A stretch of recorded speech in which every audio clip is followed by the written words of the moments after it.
जय हो। श्री सुखदेव जी वर्णन करते हैं कि एक समय वसुदेव जी के कुल पुरोहित गर्गाचार्य जी गोकुल में आए। नंद जी ने उनका स्वागत किया और कहा कि प्रभु भले पधारे, अब आप कृपा कर दोनों लालाओं का नामकरण कर दें। गर्गाचार्य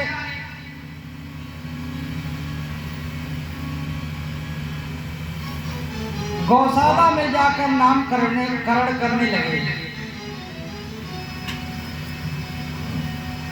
अयहि रोहिणी पुत्रो रमयन् सोहृदो गुणे। गर्गाचार्य जी बोले कि यह जो रोहिणी का पुत्र है, इसका नाम राम है। बल में अधिक होने से इसे बलराम कहेंगे। दूसरा जो सांवला सलोना है, इसका नाम कृष्ण होगा। कभी इसने वसुदेव जी के यहाँ जन्म लिया था, अतः इसे वसुदेव भी कहेंगे। नामकरण संस्कार कराकर गर्गाचार्य जी को विदा किया।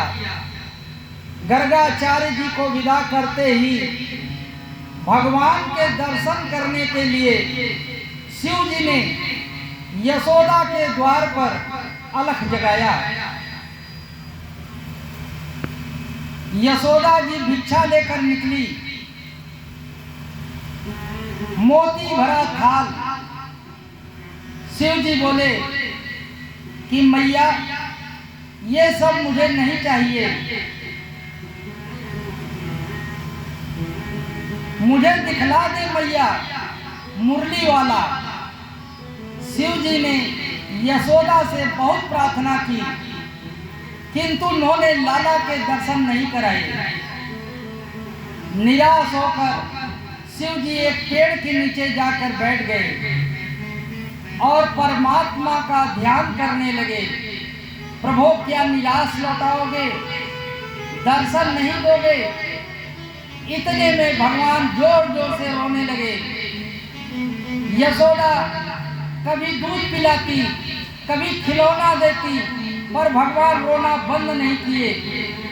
तो यशोदा कहने लगी कि लाला पर कोई जादू टोना कर दियो है। एक सखी बोली कि मैया, अभी अभी जो बाबा आए थे, मुझे तो यह उन्हीं का चमत्कार लगता है। यशोदा बोली, सखी जल्दी जाओ, उस बाबा को लेकर आओ। एक सखी दौड़ कर गई। बाबा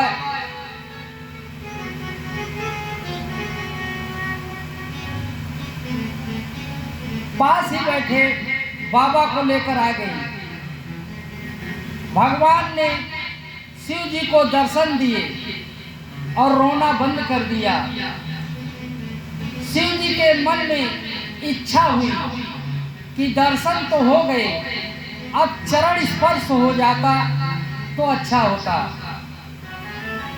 ज्यों ही शिव जी मुड़े, भगवान फिर रोने लगे। यशोदा बोली कि बाबा, लाला फिर रोने लगा। मैया, ऐसा कर, इस लाला के चरण को मेरे सिर पर घुमा दे, फिर लाला कभी नहीं रोएगा। यशोदा ने भगवान के चरण को शिव जी के मस्तक पर रख दिया। शिव जी धन्य हो गए। अघासुर नाम का अजगर अपना मुख फैलाकर बैठा था। सभी ग्वाल बाल अघासुर के मुख में प्रवेश हो गए, परंतु अघासुर ने मुख बंद नहीं किया। वह श्री कृष्ण की प्रतीक्षा कर रहा था। भगवान श्री कृष्ण ने देखा कि ग्वाल बाल अघासुर के मुख में प्रविष्ट हो गए हैं, तो दौड़े दौड़े अघासुर के मुख में घुस गए। अघासुर जैसे ही मुख बंद करना चाहा, तो श्री कृष्ण ने इतना बड़ा आकार धारण कर लिया कि अघासुर का श्वास रुक गया और उसका गोविंदाय नमो नमः हो गया। भगवान श्री कृष्ण ने सभी ग्वाल बालों को बाहर निकाला, फिर स्वयं बाहर निकले। उस समय अघासुर के शरीर से एक दिव्य ज्योति निकली, जो श्री कृष्ण के चरणों में समा गई। भगवान श्री कृष्ण ने अपनी अमृतमयी दृष्टि से ग्वाल बालों को जीवित कर दिया। यह देव देवता पुष्प बरसाने लगे, ढोल नगाड़े बजाने लगे। इतनी जोर का उत्सव हुआ कि ढोल नगाड़े की ध्वनि ब्रह्मा जी के कानों तक पहुंच गई। ब्रह्मा जी ने जब यह ध्वनि सुनी, विचार करने लगे कि पृथ्वी पर इस समय कौन सा उत्सव चल रहा है, देखने चलना चाहिए। यहाँ भगवान श्री कृष्ण ग्वाल बालों के साथ यमुना के पुलीन में आए। वहाँ बछड़ों को जल पिलाया और हरी हरी घास चरने के लिए छोड़ दिया, और स्वयं ग्वाल बालों के साथ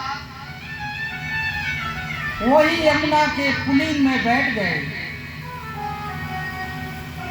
मध्य में भगवान श्री कृष्ण और चारों तरफ घेरा बनाकर ग्वाल बाल बैठ गए। भगवान श्री कृष्ण की बड़ी दिव्य शोभा हुई। भगवान श्री कृष्ण ने अपनी मुरली को कमर के सेक में खोस रखे हैं। काख में सिकड़ी दबा रखी है, जिससे गाय को बांधा जाता है। सिकड़ी से गाय को बांधा जाता है ना, वही सिकड़ी काख में खोस रखी है। बाएं हाथ में दधि मिश्रित भात का कौर था और दाहिने हाथ की उंगलियों में अदरक, नींबू और आंवला मिर्च आदि के अचार को दबा रखा है।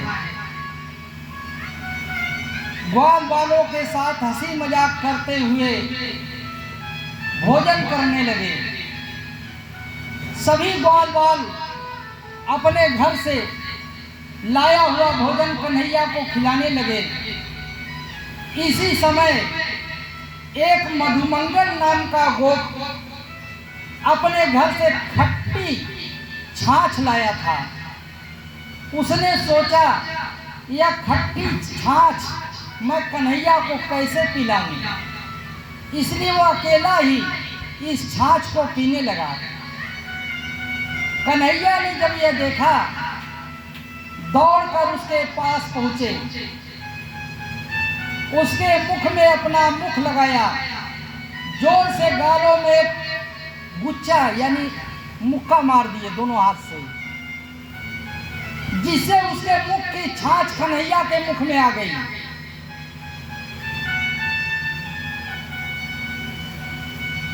थोड़ी बहुत जो उसके शरीर में पड़ गई, कन्हैया उसे चाटने लगे। ब्रह्मा जी आकाश में खड़े खड़े यह सब देख रहे थे, तो मोहित हो गए। सोचने लगे, यह कैसा परमात्मा है जिसे शुद्धि और अशुद्धि का ज्ञान नहीं है, इसकी परीक्षा लेनी चाहिए। ब्रह्मा जी घास चरते हुए बछड़ों को छुपा दिया। ग्वाल बालों को जब बछड़े दिखाई नहीं दिए, सभी दुखी हो गए। कन्हैया ने कहा, मित्रों आप सभी भोजन करो, मैं अभी सभी बछड़ों को लेकर आता हूँ। जब श्री कृष्ण बछड़ों को ढूंढने के लिए निकले, तो ब्रह्मा जी ने ग्वाल बालों को भी छिपा दिया। जब वन में बछड़े नहीं मिले तो कृष्ण वापस यमुना के कुलीन में लौट आए और वहां ग्वाल बालों को नहीं देखा। तो ध्यान लगाकर देखा तो समझ गए कि यह सब ब्रह्मा जी की करतूत है। वे अपनी योग माया से जितने भी ग्वाल बाल थे, उनकी जैसी आयु थी, छोटा बड़ा जैसा उनका शरीर था, उनके साथ में जैसे छड़ियां थी, जैसे वस्त्र पहने थे और आभूषण पहने थे, भगवान श्री कृष्ण ने सभी का रूप धारण कर लिया और सायंकाल ब्रज में प्रवेश किया। ग्वाल बालों की माताएं प्रतिदिन ग्वाल बाल बने हुए श्री कृष्ण को नहलाती, उनका श्रृंगार करती और फिर बड़े दुखी मन से बछड़ा चराने के लिए वन में भेजती थी। 1 वर्ष पूरा होने में 5-6 दिन बचे थे। उस समय गोवर्धन की तलहटी में बलराम जी कृष्ण जी के साथ बछड़े चरा रहे थे। गोवर्धन पर्वत पर गौवे चरा रहे थे। गौ की दृष्टि जैसे ही बछड़ों पर पड़ी, वो वहां से बछड़ों से मिलने के लिए दौड़ी। गोपी ने उन्हें रोकने का प्रयास किया, परंतु वह नहीं रुकी। गोपी को अत्यधिक क्रोध आया। गौवे बछड़ों के पास आकर दूध पिलाने लगी। गोपों ने जब यह नीचे अपने बच्चों को देखा, उनका क्रोध शांत हो गया। उन्होंने अपने बालकों को गोद में उठा लिया। क्यों न उठा ले, सभी बालक तो भगवान हैं इस समय। बलराम जी ने जब यह देखा, विचार करने लगे कि श्री कृष्ण के होते हुए इन गोपों को अपने पुत्रों पर इतना स्नेह कैसे हो सकता है। ध्यान लगाकर देखा तो सबके रूप में कृष्ण दिखाई दिए। उन्होंने कृष्ण से पूछा, नैते सुरेशा ऋषियो न चैते त्वमेव भासिता विभाश्रेति।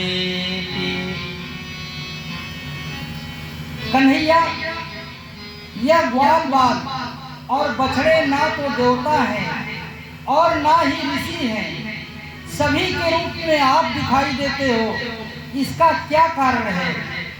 भगवान श्री कृष्ण ने कहा, दादा, ब्रह्मा ने मेरी परीक्षा लेने के लिए ग्वाल बाल और बछड़ों को अपनी माया से छिपा दिया है, इसलिए सभी के रूपों में मैं दिखाई दे रहा हूँ।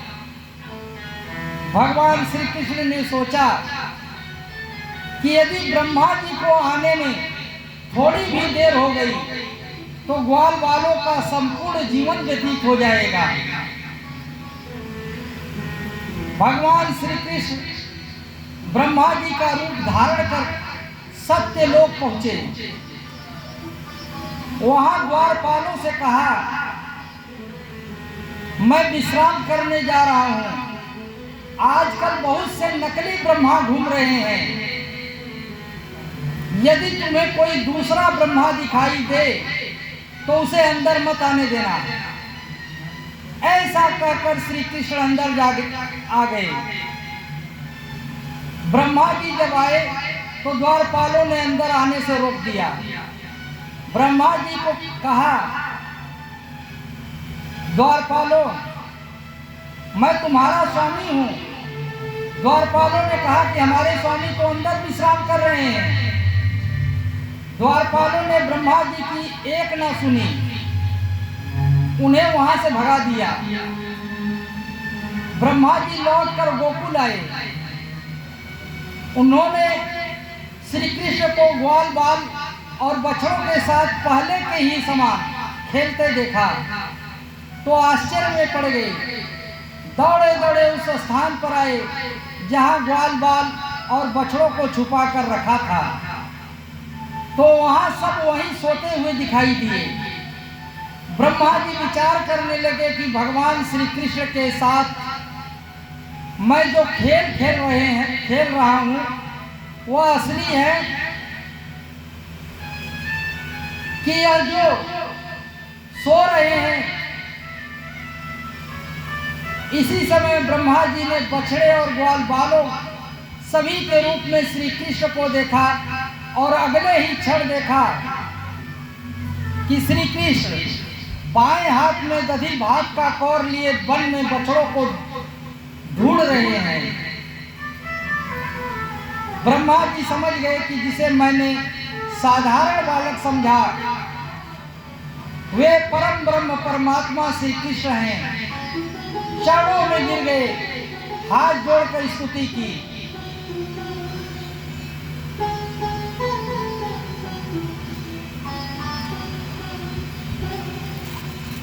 परीक्षित, एक दिन जब भगवान श्री कृष्ण ग्वाल बालों के साथ गाय चरा रहे थे, गर्मी का समय था, गायों को बहुत जोर की प्यास लगी थी। अनजान में गायों ने काली गाय का विषैला पानी पी लिया, जिससे उनका प्राणांत हो गया।